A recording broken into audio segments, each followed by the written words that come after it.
Yesterday was a horrible day in Israel.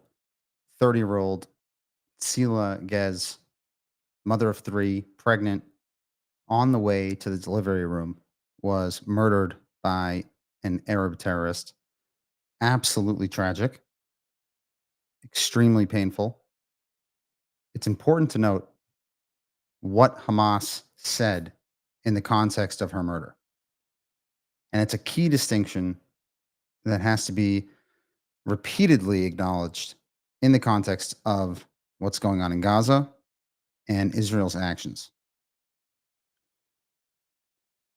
And I quote from Al Qassam Brigade spokesman Abu Abeda: "We congratulate the heroic shooting operation that took place near the town of Brukin, west of Shalfit, which was carried out by the bravest of our people in the West Bank.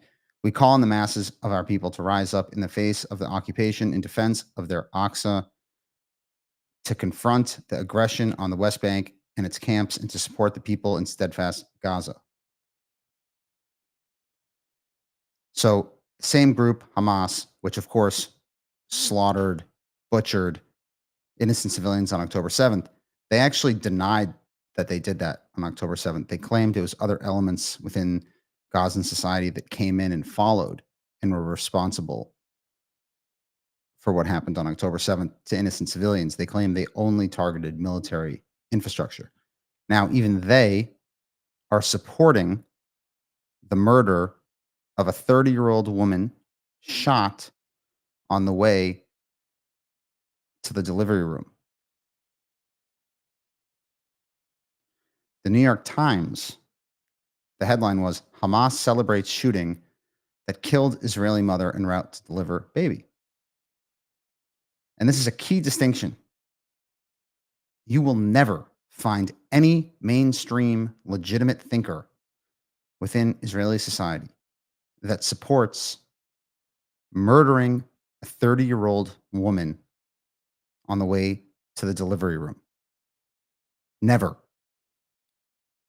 If anyone so much as uttered such a thing, they would probably be arrested for incitement.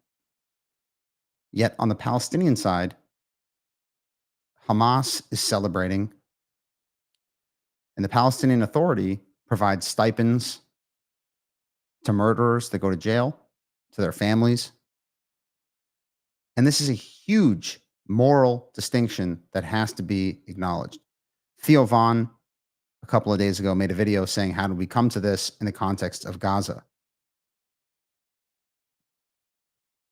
There's no Israeli celebrating the death of a Palestinian child. Of course, you can pick extremists off the internet. There's too many on every side.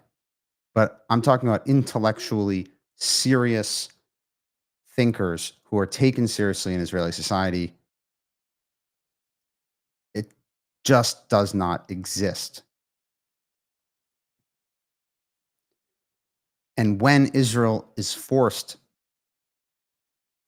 to take serious action, for example, when they went to go eliminate Mohammed Sinwar, there are tremendous considerations in place.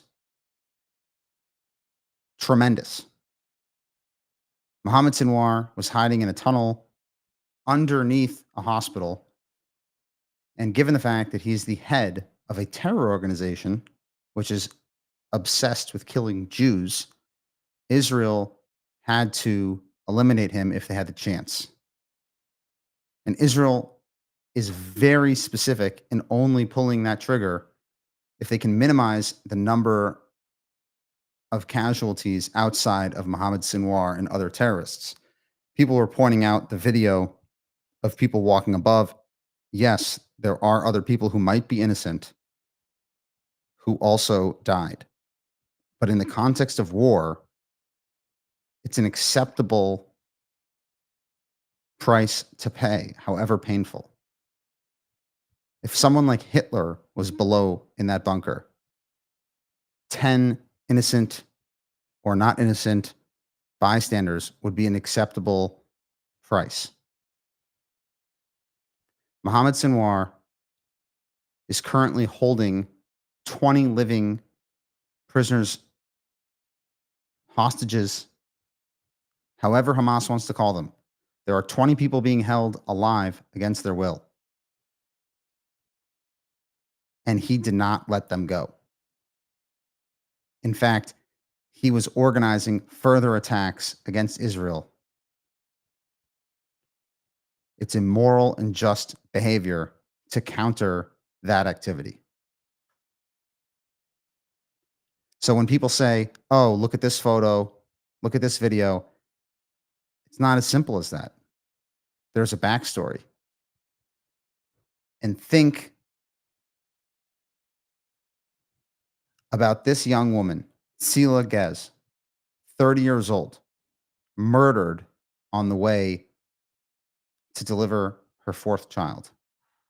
And think about how a society responds to that murder, and think about which side